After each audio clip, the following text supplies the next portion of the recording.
7월부터 9월까지 H&M의 그 영업 실적이 어떤가 들여다봤더니 매출이 4조예요. 근데 작년 동기에는 매출이 1조 7천억이었거든요. 그러니까 1조 7천억에서 4조가 된 거죠. 3분기만. 그러니까 이제 한 2.3배 급증했죠. 그리고 영업이익이 중요한데 우리가 이제 기업이 이제 매출도 중요하지만 얼마나 이익이 났느냐가 중요해요. 근데 영업이익이 중요합니다. 영업이익은 순수하게 영업을 해서 난 이익이기 때문에 이게 2조 2천억이에요. 그러니까 지난 동기에 2,700억에 8.2배. 그러니까는 동기 대비 8.2배가 폭증을 했다 이거지. 그렇죠? 영업이익률이 매출액 대비 57%예요. 아마 우리나라 기업 중에 매출액 대비 영업이익률이 뭐 57%다 이런 건 사실상 좀 드물거든요. 제가 그러면 H&M이 진짜 잘했냐를 우리가 평가를 하려면 경쟁사하고의 관계가 그럼 경쟁사가 더 잘했는지 아니면 H&M만 유독 영업을 잘했는지를 우리가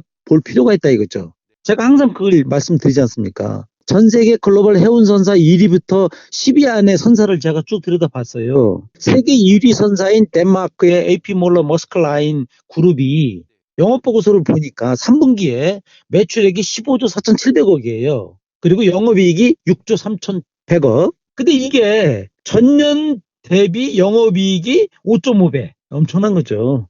그 다음에 매출액이 84%가 증가했다. 그 다음에 이제 글로벌 선사 3위가 중국의 코스코 라인입니다. 코스코 쇼핑 홀딩스가 이제 모기업인데 이 코스코 쇼핑 라인을 보니까 3분기에 영업이익이 말이죠. 무려 5조 2,800억. 3분기에만. 그리고 여긴 또 순이익은 또 더 커요. 5조 6,300억. 영업이익이 무려 15.7배. 전년 동기 대비. 그 다음에 여기 보시면은 에버그린이라고 있어요. 에버그린. 대만의 최고 선사죠.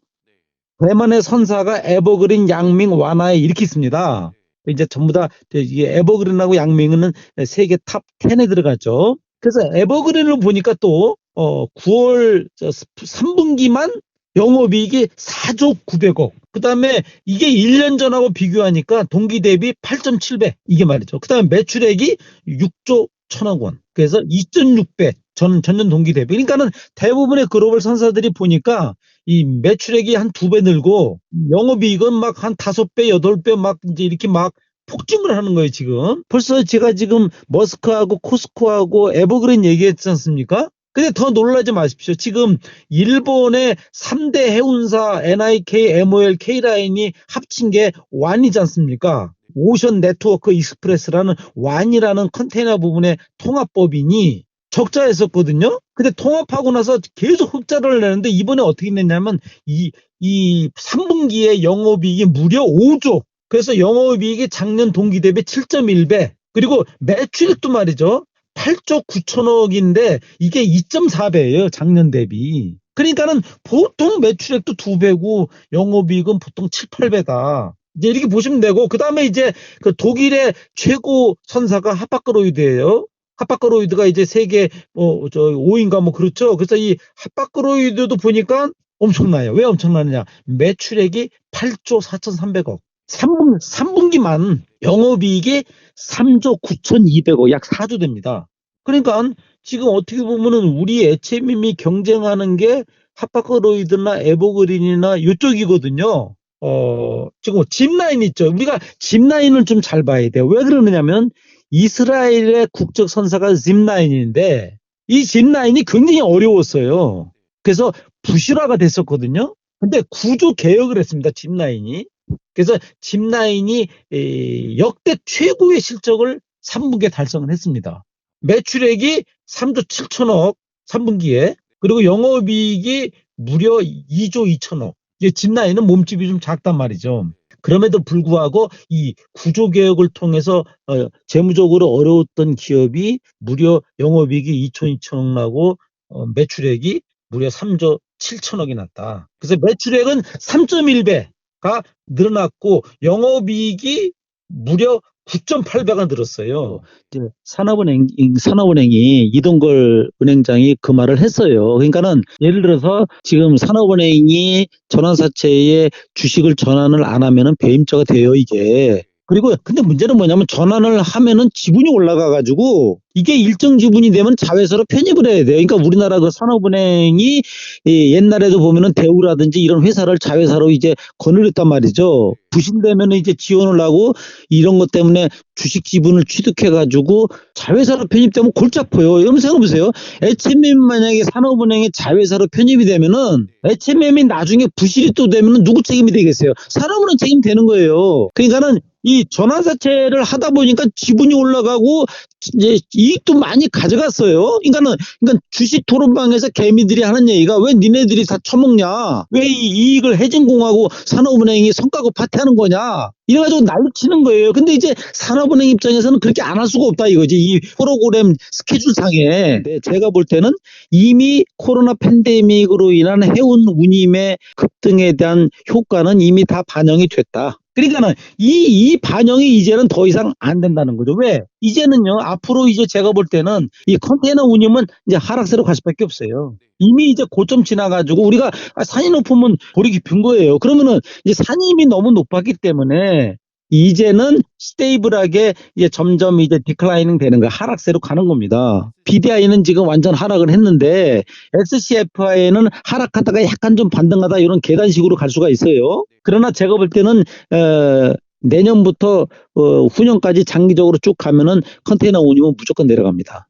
제가 볼 때는 그거는 올라갈 수가 이거는 해운 경기의 변동성이 원래 그런 거예요. 지난 2년간 전 세계 글로벌 선사들이 엄청난 선박을 발주했습니다. 그게 약 4배예요, 4배. 그러니까 발주 안 하다가 발주를 적게 줄였다. 그러니까 우리가 2012년에 여러분들 기억나시겠지만 머스크라인이 세계 최초로 18,000TU를 20척을 대우 해양조선에 발주한 거예요. 그 당시에. 그게 이 MB 정부 2012년이에요. 그래서 그때 시작이 된 겁니다. 경쟁이. 그래서 그게 여러분들 제가 많이 얘기했지만 파멸적 경쟁. 그 디스트럭티브 컴피티션이 2012년 머스크라인의 초대형 컨테이너선 20척 발주가 시작되었다. 그 뒤로 이제 코스코라든지 MSC나 하파크로이드나 에버그린이나 뭐 양명이나 뭐 모든 선사들이 앞다투어 발주하다가 선봉량이 너무 넘쳐가지고 난리가 나가지고 운임이 폭락했지 않습니까? 그래서 이제 그 뒤로 이제 이 컨테이너 선을 개선하고 이렇게 묶어두는 거죠. 운항을 안 하는 거죠. 왜? 운항해봐야 손해니까.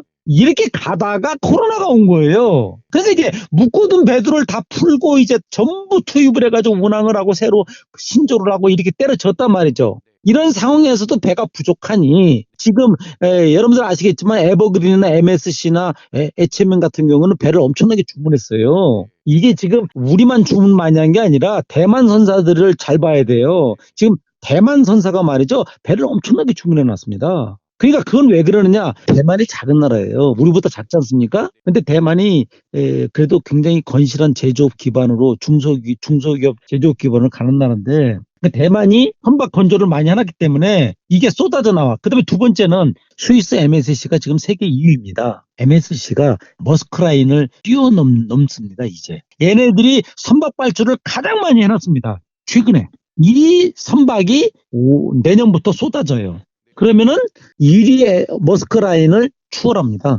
그러면 머스크가 가만히 있겠어요? 한마디 덧붙인다면 우리가 글로벌 공급망을 많이 얘기하지 않습니까? 거시적인 관점에서 글로벌 공급망이 지금 깨진 게 아니에요. 여러분들 잘 보시면요. 이 약간 글로벌 공급망의 일부 구간, 일부 지역이 약간 문제가 생긴 거예요. 그게 이제 미국이에요, 미국. 미국 서안의 LA나 롱비치 항에 공급망이 깨지고 캐나다에 500년 만에 홍수가 나와가지고 그 밴쿠버로 가는 철도가 끊어졌다고 그러더라고요. 그럼 그러면 이제 그런 게 공급망이 지역적으로 이제 불안전하거나 이제 망가지는 거거든. 근데 글로벌 공급망 자체가 다 무너진 건 아니다 이거지. 그거는 시간이 가면은 그런 것은 이제 해결이 되는 거고 지금 보세요. 동남아 이쪽이 시장이 크다 보니까 이제 동남아 쪽으로 배를 많이 투입합니다. 신규로. 그래서 아시겠지만은 지금 대만 선사나 이런 일본 중국 선사들이 동남아에 지금 또 머스크나 이런 데도 동남아를 신경을 쓰기 시작했어요. 드디어. 그러니까 꼭 미국에 의존하는 게 아니라 이제는 글로벌이 이 미주항로, 구주항로, 동남아, 중동 이렇게 다 이제 균형감을 가져가기 때문에 약간 그런 부분에 이제 수요도 분산이 되지 않는가. 제가 볼 때는. 그러면 공급도 이제 계속 늘어나기 때문에 공급이 지금 엄청나게 늘어나고 있거든요. 지금 거의 fully 이제 오퍼레이티드 되는 거예요. 거의 이제 풀 가동되는 거예요. 선박들이. 그리고 지금 초대형 컨테너선이 엄청나게 4배를 주문을 해놔가지고 좀 쏟아지고 있기 때문에 결국은 공급이 수요를 초과할 수밖에 없어요. 제가 볼 때는 그게 2023년 말부터 2024년 되면 완전 정상화돼서 공급 초과되면 그때부터 운임은 무조건 내려가는 거예요. 운임을 더 받을 수가 없죠. 경쟁이 치열한데 어떻게 운임을 더 받습니까? 그건 안 되는 거거든요. 왜냐면 세계 경쟁 선장률이 무슨 엄청나게 증가되는 건 없어요. 다 proportionally increase, 약간 gradually increasing. 그러니까 약간 점진적으로 늘어나는 것 뿐이기 때문에 이 물동량의 수요라는 게 갑자기 폭증하는 건 없어요. 그거는 지금 코로나 팬데믹에서 예외적으로 발생한 것 뿐이다 이거죠.